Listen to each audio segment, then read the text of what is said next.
I'm going to talk a little bit about, filling those gaps in the shoulder season. I'll talk a little bit about four-season growing as well. I took this presentation in a little bit of a different path. This was not sort of an out-of-the-box one that I normally do, so I only finished it like yesterday, so obviously.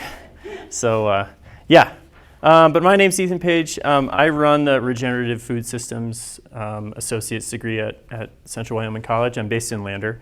So that kind of consists of a variety of classes, but the biggest one being the crop production practicum is where we take students from through the whole growing season. So from the start of April to end of September, we have a half-acre farm that we do mostly diverse veggies on. And so those that are thinking about potentially scaling up their growing or just getting into growing in general on some kind of scale, it's a really great way to spend a summer in Lander. And I have to plug it because it starts on April 2nd and we're still looking for students. So if you know of anybody, we have housing on campus too, which is a really great way to, like I said, spend the summer. Part of that is also the farm incubator. So I kind of oversee our farm incubator. So students that go through the practicum can then take another course or two and then apply to enter the farm incubator for the following season. So they have their own plot of land to kind of start their own small farm right on site with our support, tools, things like that. And then we just started, I'll talk a little bit about this later on, but started our controlled environment ag, so CEA facilities.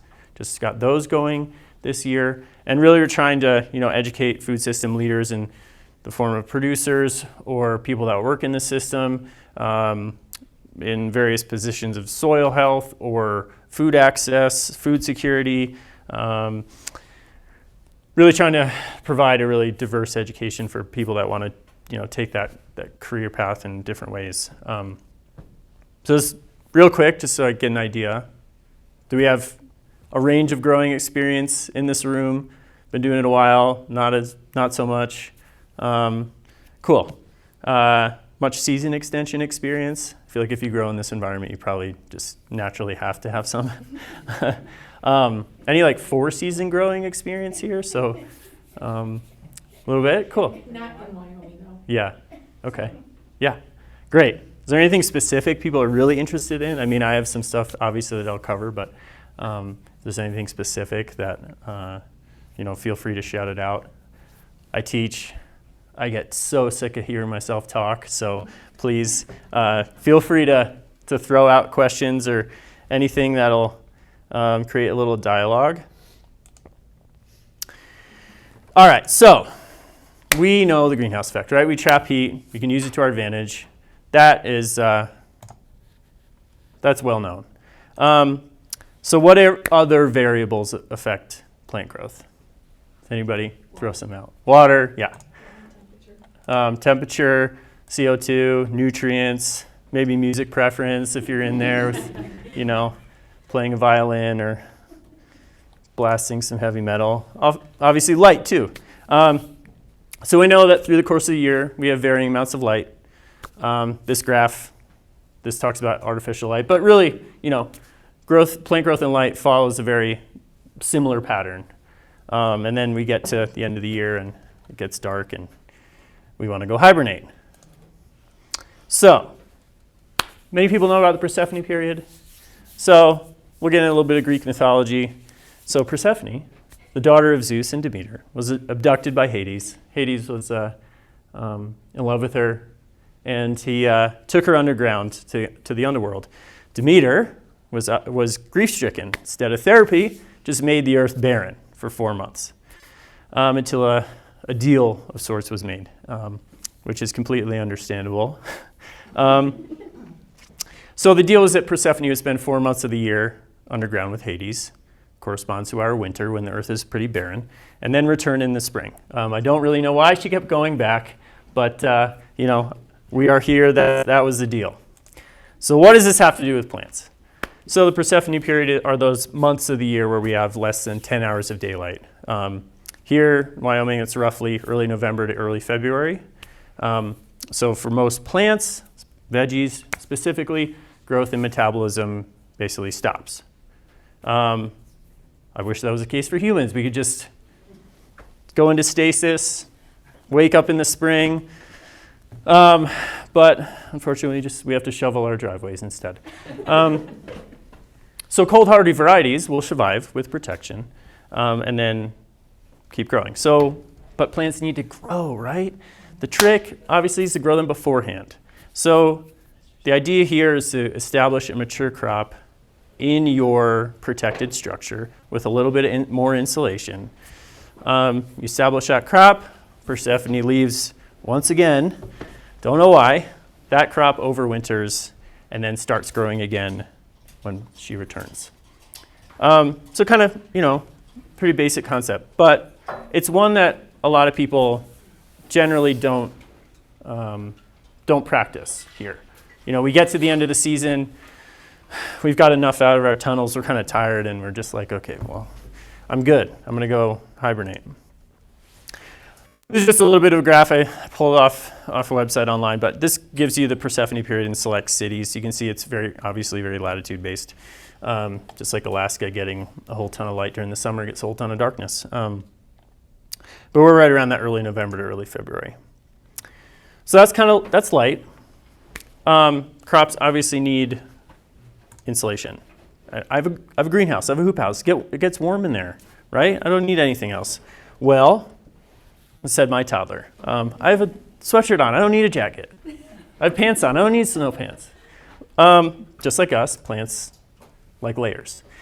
So this was pulled off of this graphic, pulled off of Elliot Coleman's four-season harvest, where he took temp readings depending on what time of day and then what kind of structures he had. So he had cold frames and a tunnel. If it was 5 degrees outside, it was 60 in the cold frame. It was 42 in the tunnel. With a cold frame inside a tunnel, it was 78. So it was completely fine for plants. Same with nighttime temps. You had a nighttime temp of 0. In the cold frame it was 14, the tunnel 11, but with the two of them together is 25, which a lot of those cold hardy plants can survive. So how much warmer? Yeah. What was the name of the book that's? Oh, yeah, the Four-Season Harvest. Yeah, from Elliot Coleman. One of those original growers. So, how much warmer? What do I use? Do they need mittens? Are you going to go out there and put mittens on your kale? You could.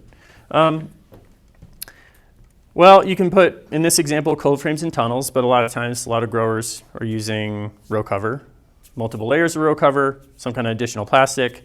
This is just a visualization of that same graphic, but you can see, those added layers give you added warmth. So some of the advantages to this, right? You can harvest through the winter. You can establish a mature crop sometime in September, October. That Persephone period hits. You still have a mature crop in the ground. If you're insulating it, it'll survive. You can still harvest that through the winter. Then when early February starts to roll around, it'll start growing again. And it'll start coming back to life, so to speak. So you can get some of those really early harvests in March or even sooner. Great part of this is green plants and the monotony, right? That bleak winter, beige, brown months. You can go in there and see your lettuce. This photo is actually from my friends in Lander 2nd Street Farm.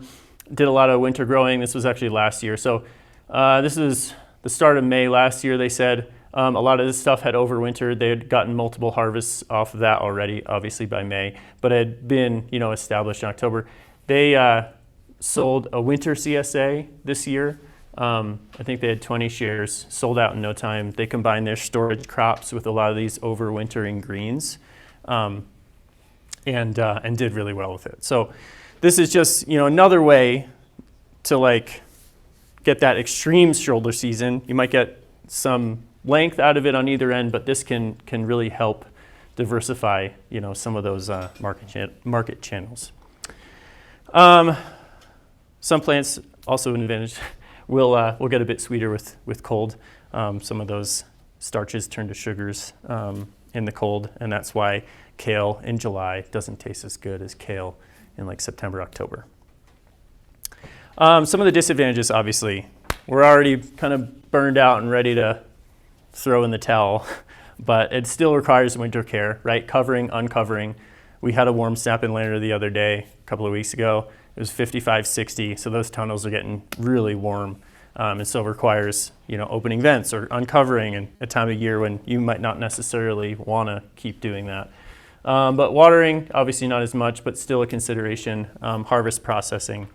These guys at 2nd Street put their wash and pack in their little prop house, hoop house tunnel for the winter, but if you're doing this for market, you're still washing things when it's really cold outside, so it might not be that pleasant.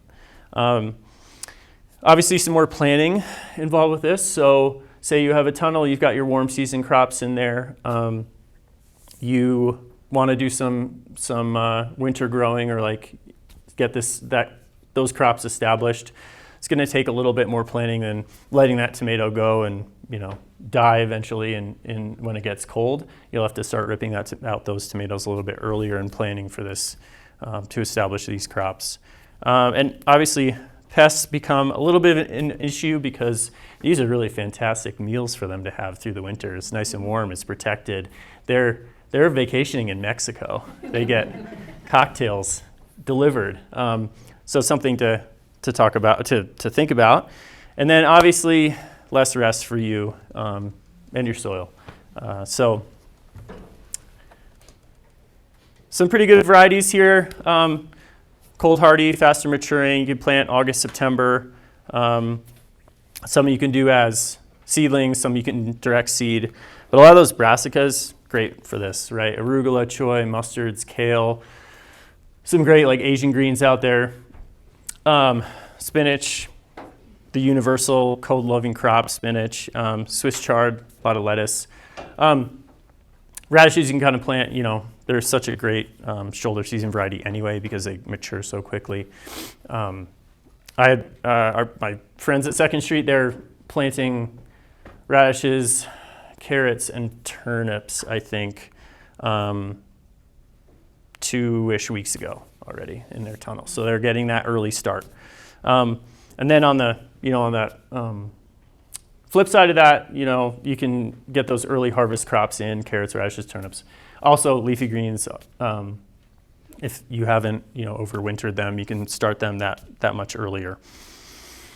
Others you can consider, so in the herb family, cilantro, parsley, some other winter, more hardy herbs out there, thyme, oregano. But, yeah. Okay, so filling the niche. Local food in general, right, comes down to just connecting and knowing your community, being involved with various efforts in the community when it comes to food. We're in a great position working with the college that we were involved with the start of Fremont Local and Meadowlark Market, so it's the food freedom stores in our area. So we already are connected with that. But it's a matter of going in and talking to the managers of these places or talking with people that source food and just trying to make those introductions, finding the outlets, letting them, kind of come to you for the most part, and then determining when you might see the most demand. I would contend that any kind of produce, fresh produce that you can deliver in November, December, January, February will get sold in no time if it's local. And that location piece might depend on what's available in your area. Like I said, my friends at 2nd Street, they did a CSA. They decided to keep all that in-house, but they also, in the years past, have sold at Meadowlark. But they have enough of a reputation now that they can sell pretty much almost anywhere. And obviously getting some experience under your belt is a big piece of this because it's not the easiest thing to grow sort of on that extreme side of the shoulder seasons. People I know have done this to a year or two before they try to market it because it's just a different way of growing and takes a little more management, but getting that experience under your belt. The same goes as anything. And at the end of the day, it kind of will market itself. If you can produce quality greens, I will buy anything that's going to be local in a time of year where I can't get it. I go into Meadowlark or Fremont local. And even during the height of the growing season, we'll try to figure out what is there and what is not. Or I'll ask, like, what do you guys have, or what do you not have? And what have customers asked for? I know it's like pretty basic marketing, but it's effective in finding ways to identify things that people want and don't have, or it's not being grown for whatever reason, is the best way in my experience so far of marketing. I will just walk into these stores and look at the shelves or talk to people. It's all really based on that connection to your community and the people that are going to buy this food. Yeah. All right. Let's get a little fancy here. So these new facilities that we have, controlled environment ag. It's pretty much a longer abbreviated term for what you might already be doing, right? Season extension. You're controlling that environment in ways that make it more conducive to growing plants. I'd say CEA, my understanding now, really is geared towards those highly controlled, kind of tech-heavy growing systems, where we try to control as many of those variables as possible. We have supplemental lights. Really, in the hydroponics world, this is, CEA is kind of synonymous to a certain extent. Lights, nutrients, water, CO2, we're out kind of all controlling those variables. Obviously comes with a high initial cost, but very consistent production year-round. And I think we all know the vertical farming industry at this point is like insane. It's huge. A lot of investment has gone into it. It's also seen a dip recently as these firms, at the end of the day, you're still farming, you're still producing raw products, and you're still living on thin margins. But this is where, you can get that really consistent production year-round. This is actually a shot of the container farm that we just started. Hopefully get our first harvest in another week or 10 days. This was done by a company called Freight Farms out of Boston. They produce these and ship them all over the world. But there are growers that have these in like far north Canada, Alaska, all over the place, that make their money from October to May.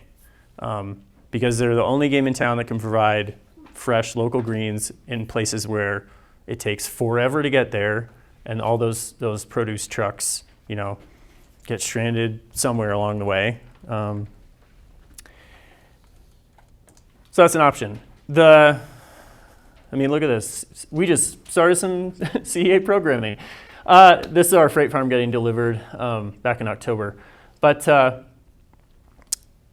I would contend some of this, while you have that initial upfront cost, and it doesn't appreciate the quite same way as land. This freight farm was around $150,000, can produce 2 to 4 acres of produce per year, depending on what you're growing. If I want to buy 2 to 4 acres, I'm going to spend a lot more than $150,000 on stuff land that can grow, that's conducive to growing, and I'm only going to grow, I'm going to grow as much as I can based on a seasonal basis. So there's a little bit of that give and take.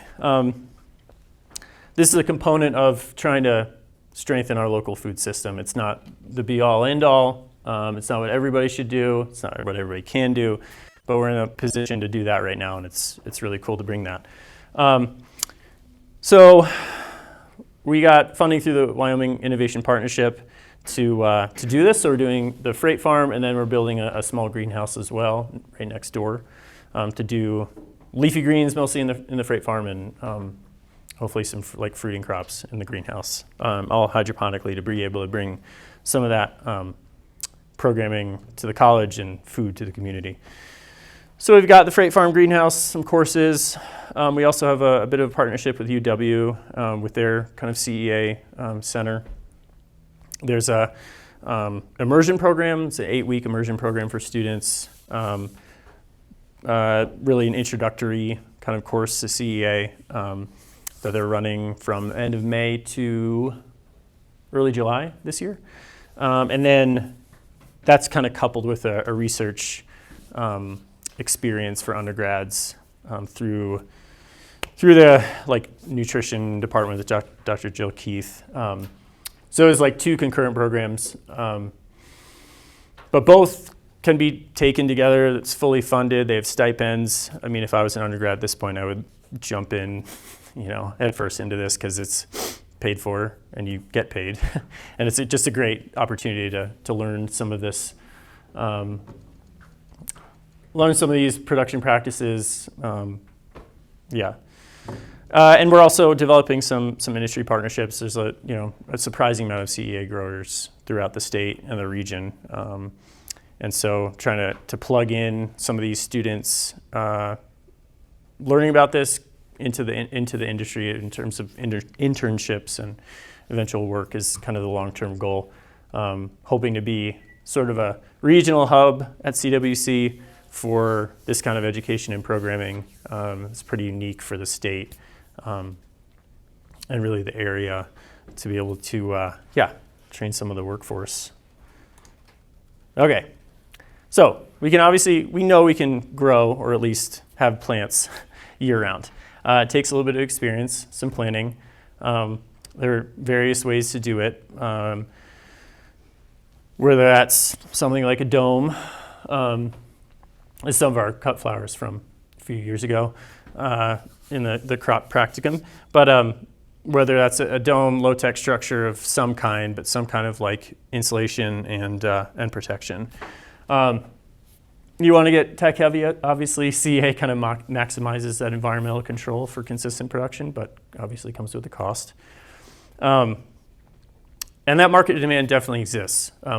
Since we've started the freight farm, we've kind of slowly getting the word out about food being available shortly. We've fielded a lot of calls left and right from people interested in leafy greens, when local growers just don't have them, or it's the quality that they get from a large wholesaler just isn't there, especially this time of year. So as most growers are winding down, you could be ramping up for some of that real shoulder season availability. Grow in the summer too, in the freight farm all year round? We could, yes. They market them as working from like minus 30 to 120. Capacity-wise, we just don't have the staff to run both the crop practicum farm, the half-acre farm during the growing season, and the freight farm at the same time. So we're going to shut ours down in the summer, but we could just keep cranking. Yep. All right. Got through that. Oh, way quicker. So plenty of time for questions. So what is the cost of actually running the freight farm? This is a good question. We're in the process of getting a sub-meter on the freight farm itself to see what our energy consumption is. Our LEDs, like you saw in that photo, they're on about 18 hours a day. It's going to be interesting to see what that is, because that's one of the goals of running this is trying to balance that energy consumption. Water consumption is really very efficient. There's a 70-gallon main tank that, depending on how full the farm is, we might fill up every couple of weeks even. So it's pretty good. It's going to be really interesting to see the energy part. The cool thing with this too is that actually there's no heating. The LEDs provide all the heat. So even like nights when it's in the 20s, the cooling might still come on because those produce enough heat to keep it, in that optimal range. But they are insulated, right? Yes. Okay. Yeah. The cold snap that we had a couple of weeks back where it was like in the negatives all the time, did you run it, did it have any problems running in those negatives? No. Yeah, they market it pretty well, and they're built very well. Actually, good story for that. So yeah, a few weeks ago, that really cold snap in Lander, we had a freight farms rep out just doing some in-person training and like going through a few things with us. And for whatever reason, the farm shut down overnight and we had seedlings in the nursery and it was like -5 or something overnight. So I woke up in the morning and noticed that and like panicked. These seedlings were supposed to go in and get filmed by like the Wyoming PBS a few weeks later, and I thought we were just toast. But it was still 40 in the container. So they're, yeah, insulated enough that even if they shut down like that, they're okay. But they'll still do really well, you know, running. Yeah, through those temperatures. Do you have backup power? We don't right now. Yeah, that wasn't even a power failure issue. It was just a tech issue that, Oh, okay. yeah. Good question. How is that like connected? So is it like a 220 or is it like a bigger connection that you guys currently have on it? It is, yeah, I think a 220. I mean, it's like hardwired into, you know. And then it's pretty simple, you know, electrical connection like that. And then we just have just a hose outlet nearby. Okay. And then we're like hardwired into the internet. So actually, I could do this right now for you guys. It'd be cool. Do we get a copy of your PowerPoint? Yes, I believe so. Cool. Just because I like nerding out on this kind of stuff. Or not. Oh, there we go. So the cool thing about the Freight Farm is that it's connected to the internet. And I can go on anywhere and just look at it. So that becomes the question, are you worried about hackers? Good question. All of this is uploaded to their servers. Okay. You know, the information that we have, growing information-wise, is in depth, but like institution-wise is pretty secure. I mean, this is hardwired to the college network, and they do a really good job. Yeah, I mean, we can log in, we can look at our air temp, humidity, CO2 concentration. We can enrich CO2 if we wanted to. We have water temp, pH, and EC readings that it's taking constantly. We had one little issue with one of our components that we're waiting on replacement on, so we can't actually see what's happening with like the main farm area. But yeah. So again, I mean, this is one element of the grow season and the season extension CEA kind of technology that's out there right now. But yeah. Any other questions? From your experience, has the hydroponic system been the most efficient for that space? I mean, I'm assuming it is. But Yeah. I mean, just so efficient. This is vertical. So I mean, we're cramming in a panel this size and maybe 7 feet tall or something, 6 feet. We're getting 45 to 60 heads of lettuce. Depending on what you're growing, like basil, you can get, I don't know, 2 to 3 pounds per harvest off of that. Yeah. So it's really, I mean, very space efficient. Yeah. Do you do tours? Yeah. Mm-hmm. Yeah. do you have pest problems, or how do you deal with that? Knock on wood, not yet. We have a little bit of deterrence. I mean, I really want to bring the public into this farm, so there will inevitably be something coming in.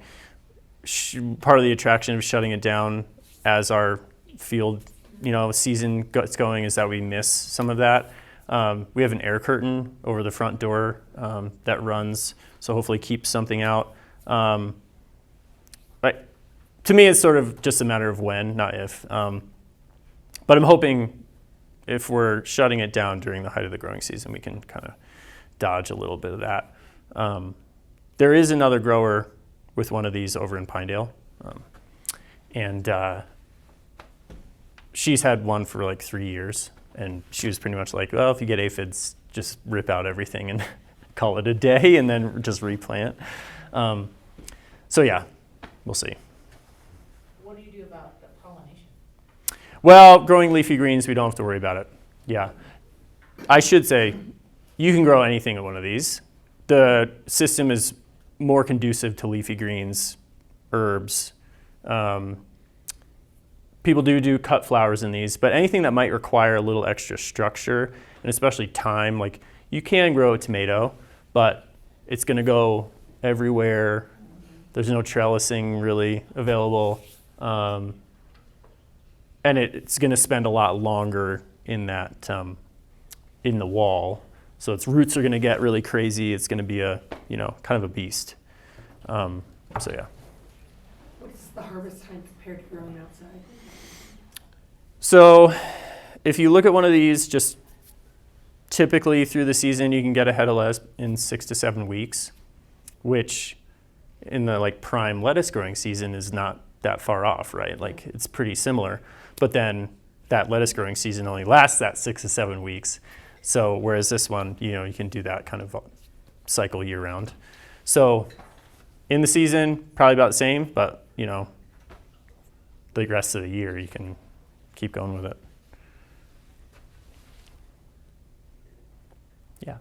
I have quite a few questions. If you need to cut me off, that's fine. But what about, are you guys running a carbon dioxide machine? Or are you just opening it up and venting it? And how are you circulating air within there? Yeah, there's like constant airflow throughout. Yeah, so the HVAC system in some way is always running, whether that's cooling or just moving air. There's a couple of fans, so the HVAC's in the back, it's blowing air forward. There's a fan that's shooting it back. There's like floor vents that are like venting it out too. We have the ability to hook up a CO2 tanks and enrich with CO2, but obviously another added cost, which we'll see about, but yeah. And then what are you using for plugs? Are you using those peat moss polymer plugs or rock wool?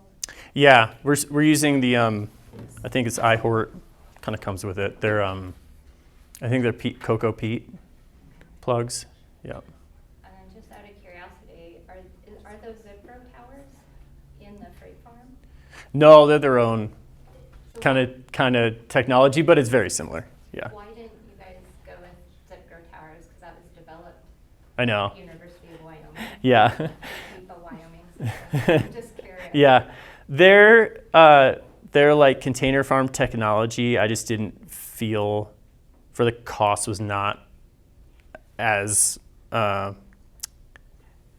just wasn't there compared to these guys. Freight farms have been doing this for a while, and I think they've got a lot of their tech pretty dialed.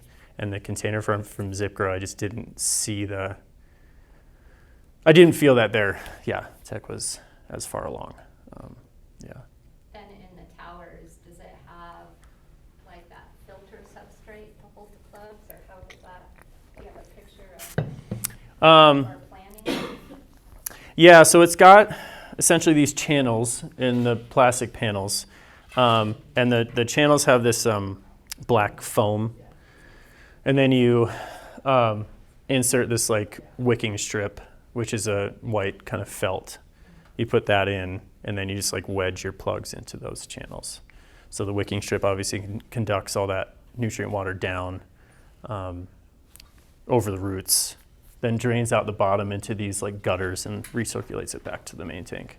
And like, how are you planning it? Are you like pulling the substrate out and putting your plugs in, and then pulling it back through, or is there a way to separate the tower to plant your plug, or how? Yeah, Which, the panels come right off, so they hang. So you take a panel off, put it on this table. It's our nursery table. Yeah, right. Put it on that table, and then you just kind of like wedge. You take your fingers, like separate the substrate, and then just like insert the plugs every so often, depending on what you're growing.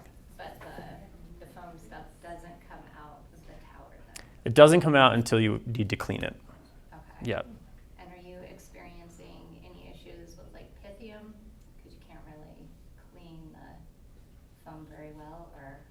Not so far, but I mean, like I said, we are 5 weeks in. So generally speaking, they do pretty well. Between the airflow and the like cycle we have it on, it has a little like drying cycle. So it's watering for the 18 hours that it's on, doesn't water for the other 6 hours in that day. So trying to, take care of that humidity that might cause us some issues, but we'll see. And then are you using just traditional hydroponic Both. Freight Farms has, obviously they've like developed some of their own products. So we, so far, have gone with their nutrients. And then we've added some HydroGuard to the reservoirs of beneficial. Yeah. Oh yeah, it's a beneficial bacteria. Yeah.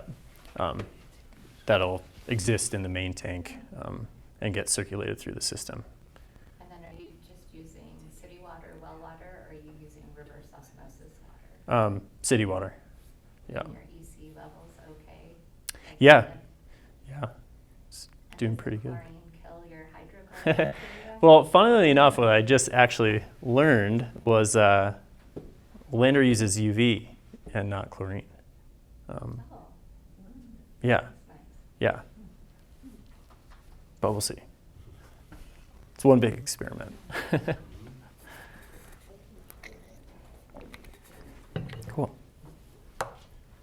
Any other questions? Yeah. What about your Oh. greenhouse instead of the freight farms Mm-hmm. device that you're using?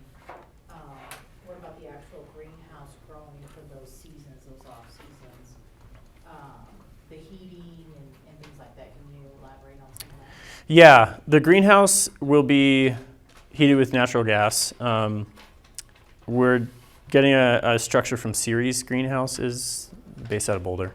But they have some cooler technology in their greenhouses. They have a ground-to-air heat system, so it's like pulling air out of the air. Warmer air out? Yeah, putting it underground through a series of pipes, making it ground temperature, then exhausting on the other end.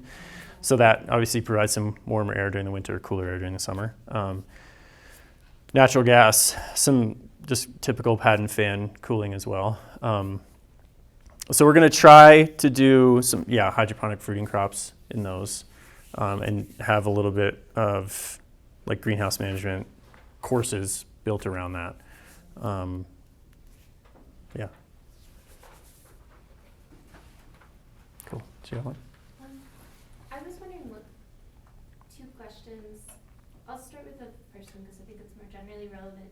Are there any crops, you mentioned obviously in the winter, everything is, fresh produce is in demand.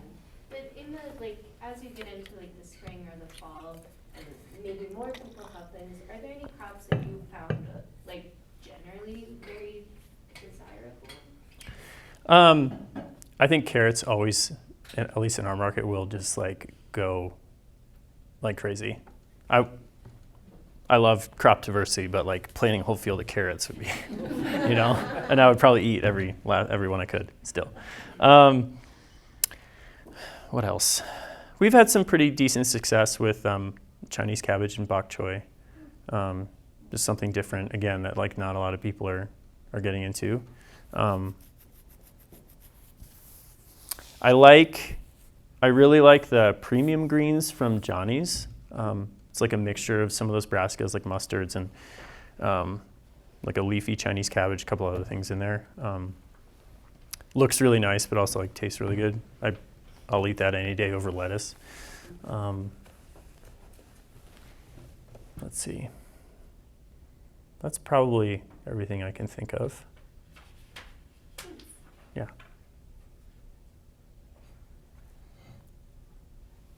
Cool.